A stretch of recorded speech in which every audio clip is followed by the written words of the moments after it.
young woman with no memories from her early childhood begins to have visions of an entity wearing nothing but black murdering people. When she finds out these murders are actually happening, she must find out why she was chosen to see these murders and to stop the entity before it can kill again. James Wan, who wrote and directed Malignant, made a name for himself in the early 2000s when he wrote and directed Saw, which single-handedly set the trend of horror movies for the 2000s. Saw has spawned nearly a dozen sequels and countless imitators. In the 2010s, James Wan directed both Insidious and The Conjuring, and many people believe those are some of the best horror movies of that decade. Throw in the fact that he directed Fast and the Furious 7 and Aquaman, and you can pretty much say if James Wan is behind the camera, the movie's gonna be a hit, or at least worth watching.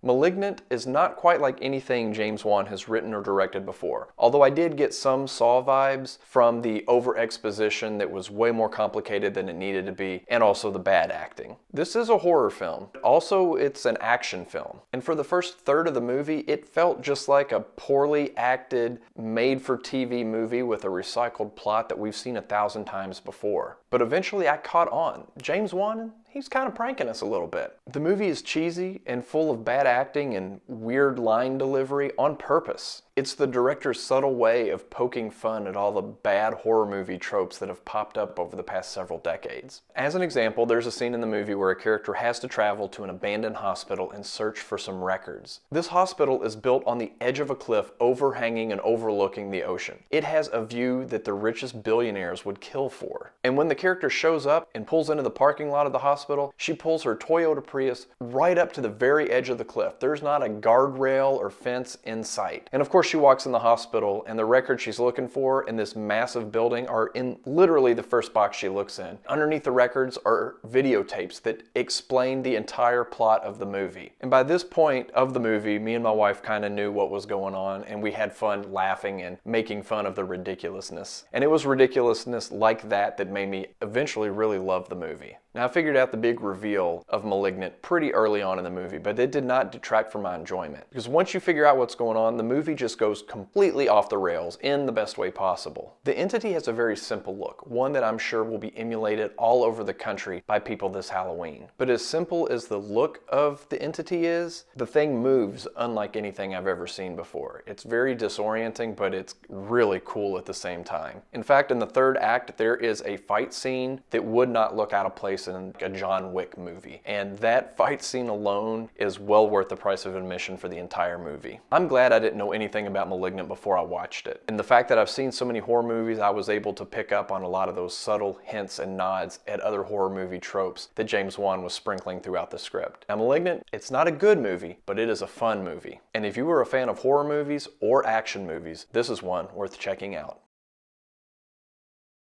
Exploding lights. Inventive overhead camera shots. Seattle. Waking up from a nightmare. Watching home movies.